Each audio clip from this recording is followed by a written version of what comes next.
यह दुनिया के सबसे खतरनाक स्नाइपर है। द सर्कल डॉक्यूमेंट्रीज में फिर से स्वागत है। ये स्नाइपर्स इतने खतरनाक हैं कि ये वास्तव में लीजेंड बन गए हैं, जो सचमुच सैकड़ों दुश्मनों को मार गिराते हैं। स्नाइपर को देखने के लिए अंत तक अवश्य देखें। सबसे पहले हमें क्रिस काइल को देखना होगा। क्रिस काइल एक अमेरिकी नेवी सील और एक एलीट स्नाइपर है। उनके पास अब तक किसी भी अमेरिकी स्नाइपर की तुलना में सबसे ज्यादा मारे गए 160 बॉडी काउंट हैं। उन्हें फिल्म अमेरिकन द्वारा प्रसिद्ध किया गया था। स्नाइपर जो क्रिस काइल के जीवन पर आधारित एक फिल्म है। उन्होंने कई इराकी सैनिकों और कई अन्य इराकी मिलिशिया के सदस्यों को लेकर इराक के 4 दौरे किए। क्रिस काइल इतने प्रसिद्ध हो गए और उनके दुश्मनों से उनका डर था कि उनके सिर पर 80,000 का इनाम रखा गया था। लेकिन क्रिस काइल इराक में सभी 4 दौरों में बच गया, जिसका अर्थ है कि बड़े इनाम का दावा कभी नहीं किया गया था। लेकिन दुख की बात है कि क्रिस काइल का जीवन 2013 में समाप्त हो जाएगा। वह पीटीएसडी वाले एक सैनिक एडी रे राल्फ का मार्गदर्शन कर रहा था। तभी एडी ने क्रिस पर गोलियां चला दी, जिससे दुखद रूप से क्रिस का जीवन समाप्त हो गया। इस प्रसिद्ध अमेरिकी स्नाइपर के आगे हमें वसीली जैतसेव को देखना होगा। वसीली जैतसेव द्वितीय विश्व युद्ध के दौरान एक सोवियत स्नाइपर थे। उन्होंने स्टेलिनग्राद की लड़ाई के दौरान अपने लिए एक नाम बनाया था। उन्होंने कई जर्मन सैनिकों को मारने के लिए एक स्नाइपर का इस्तेमाल किया था। वसीली की कुल हत्या की संख्या 242 थी। वह सभी समय के सबसे घातक निशानेबाजों में से एक थे। वसीली का करियर तब समाप्त हो गया जब पास में एक मोर्टार गिरा, जिससे उसकी आंखें क्षतिग्रस्त हो गईं, जिसका अर्थ था कि वह अब देख नहीं सकता था।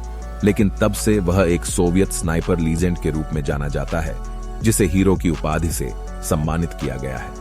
सोवियत संघ के 1 साल बाद वह इस बार एक कप्तान के रूप में युद्ध में लौटे और 1945 में मित्र राष्ट्रों को जीत दिलाने में मदद की। इसके बाद हमें लुडमिलर पावलाशेंको को देखना होगा। ल्यूडमिलर पावलाशेंको द्वितीय विश्व युद्ध के दौरान एक सोवियत स्नाइपर थे। उनकी सबसे अधिक पुष्टि हुई है। 309 की बॉडी काउंट के साथ एक शक्तिशाली दूरबीन दृष्टि के साथ एक अर्ध स्वचालित स्नाइपर राइफल का इस्तेमाल किया। उसने ओडेसा में 2 महीनों में 180 दुश्मन सैनिकों को मारने में काफी समय बिताया, यानी हर दिन 3। फिर क्रीमिया में स्थानांतरित हो गई, जहां उन्होंने कई और दुश्मनों की जान ले ली। मिलर पावलचेंको भी मोर्टार फायर से घायल हो गई, जिसका अर्थ है कि उन्हें सेना से जल्दी सेवानिवृत्त होना पड़ा। जरा सोचिए कि अगर उन्हें जल्दी सेवानिवृत्ति नहीं लेनी पड़ी तो उनकी हत्या की संख्या क्या होगी। उसने जिन 309 लोगों को मार डाला, उनमें से 36 दुश्मन के स्नाइपर थे, जिसका अर्थ है कि यह महिला स्नाइपर अन्य स्नाइपर्स को मार गिरा रही थी, जो उसकी कॉल को स्नाइप करने की कोशिश कर रहे थे। स्नाइपसेप्शन आगे बढ़ रहा है। हमें माटेओस हेड्जेनॉयर को देखना होगा। माटेओस हेड्जुनावा एक ऑस्ट्रियाई स्नाइपर था, जिसने विश्व युद्ध 2 के दौरान जर्मनी के लिए लड़ाई लड़ी थी। वह युद्ध में हारने वाले पक्ष में था। वह कभी भी हारना पसंद नहीं करता था। मैटेयस अविश्वसनीय रूप से घातक था। वह जल्द ही 345 की कुल हत्या संख्या के साथ जर्मन सेना के सबसे खतरनाक स्नाइपर्स में से एक बन गया। लेकिन जब जर्मनी द्वितीय विश्व युद्ध हार गया तो उसे सोवियत सैनिकों ने पकड़ लिया और सोवियत जेल शिविर में 5 साल की सजा सुनाई गई। सोवियत जेल सबसे कठोर और क्रूर स्थानों में से एक थे, जिन्हें आप कभी भी समाप्त कर सकते थे। लेकिन माटेओस हेड्जेनहॉयर उसमें भी बच गए और 2006 में एक स्वतंत्र व्यक्ति के रूप में उनका निधन हो गया। आगे हमें फ्रांसिस पेगा मेगाबो को देखना होगा। फ्रांसिस पेगा मेगाबो अब तक के सबसे अच्छे कैनेडियन स्नाइपर थे। उन्होंने प्रथम विश्व युद्ध के दौरान कैनेडियन सेना के लिए लड़ाई लड़ी थी। 378 हत्याओं की गिनती ने उन्हें अब तक का सबसे अच्छा कनाडाई स्नाइपर बना दिया और प्रथम विश्व युद्ध के दौरान सबसे अधिक हत्या करने वाला स्नाइपर बना दिया। उन्होंने युद्ध के दौरान 300 दुश्मन सैनिकों को भी पकड़ लिया। इसके बाद हमें निकोलाई एलेन को देखना होगा। निकोलाई एलेन एक सोवियत स्नाइपर थे।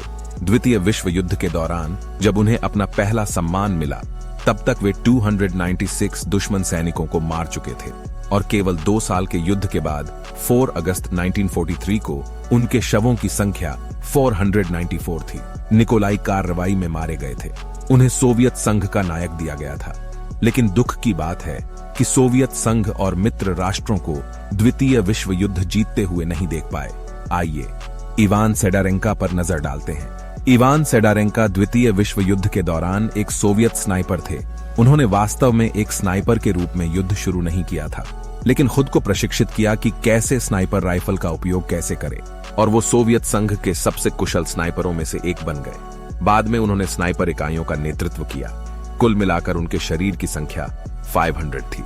उनका शॉट इतना सटीक था कि वह अपनी स्नाइपर राइफल से टैंकों को निष्क्रिय करने में सक्षम थे। इसके बाद हम वासिली कावेरचंटा राडजी को देखें। वासिली कावाचंटारेंटे सोवियत संघ के सबसे घातक स्नाइपर थे। उन्होंने द्वितीय विश्व युद्ध में लड़ाई लड़ी थी।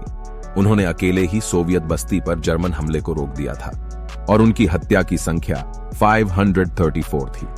उन्हें सोवियत संघ के नायक का पुरस्कार दिया गया था। सोवियत संघ को स्टेलिनग्राद की कुख्यात लड़ाई सहित कई बड़ी लड़ाइयों में जीत दिलाने में मदद करने के बाद, जिसमें 1.1 मिलियन से अधिक सोवियत सैनिकों ने अपनी जान गंवाई थी, आखिरकार आइए सिमो हयोहा पर नजर डालें। सिमो हयोहा अब तक का सबसे घातक स्नाइपर है। वह एक स्नाइपर था जिसने फिनलैंड की सेना के लिए लड़ाई लड़ी थी।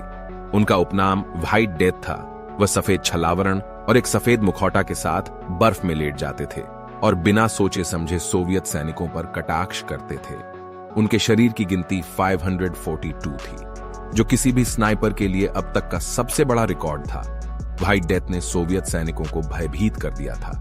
1940 में 0 से 40 डिग्री नीचे के तापमान पर सफेद मौत बर्फ में छिप गई। वह दुश्मन की गोली से घायल हो गया। चमत्कारिक रूप से वह बच गया, लेकिन इसका मतलब था कि उसका सैन्य करियर समाप्त हो गया। व्हाइट डेथ का 2002 में 96 वर्ष की आयु में निधन हो गया। लेकिन अब समय आ गया है कि आप अपनी आवाज बुलंद करें और कमेंट करें कि इनमें से कौन सा स्नाइपर सबसे डरावना था। यदि आपको वीडियो पसंद आया तो देखने के लिए धन्यवाद, लाइक छोड़ें और सब्सक्राइब करें।